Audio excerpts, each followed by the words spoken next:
Hey everybody, welcome back. Look, we end this week in a really interesting position in terms of the economy, in terms of the markets.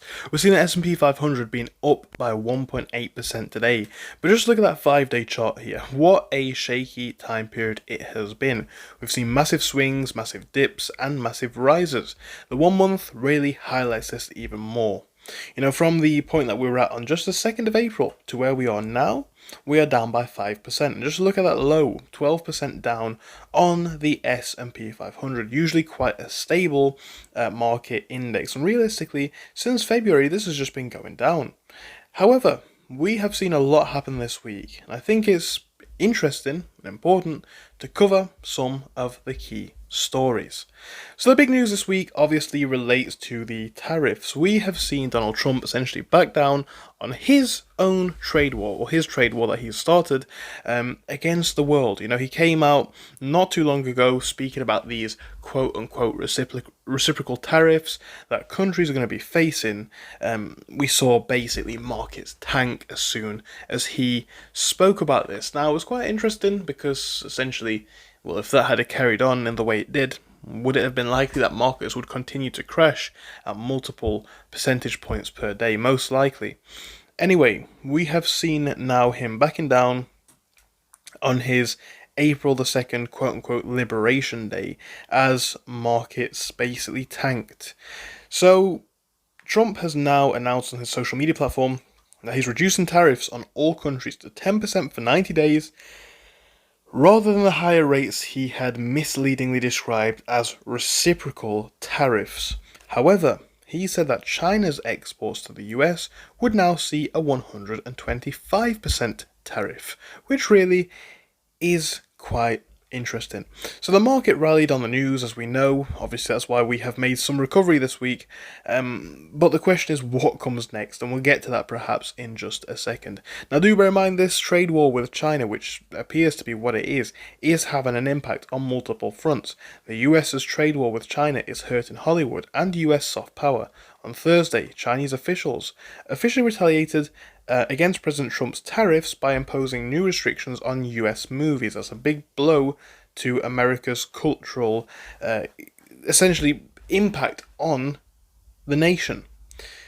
This is just another way that countries are essentially rejecting the way that the US is acting right now, specifically the way Donald Trump and his administration is acting. Trump announced a 145%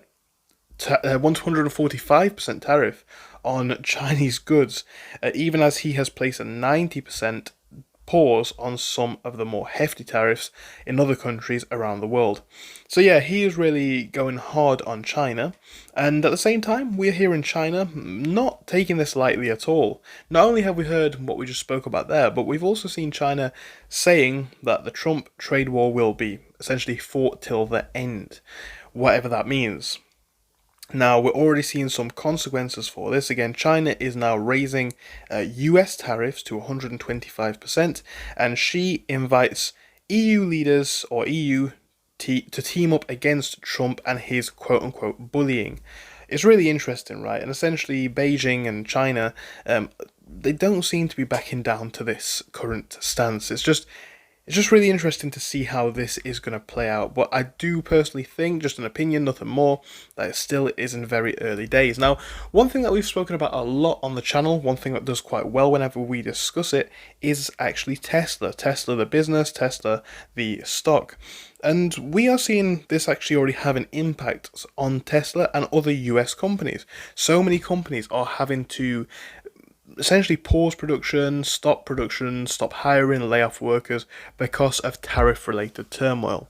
So we're now seeing certain models in China not being able to be sold. Certain Tesla models cannot be sold. I believe it's the Model S and the Model X, because a lot of them are imported from the US, and obviously at this rate it would simply be illogical to try and sell them in China, especially when they're already so expensive. Look, this is going to be really interesting to see where things are, and please do bear in mind, no matter where you sit on the political spectrum, this is the reality of the markets.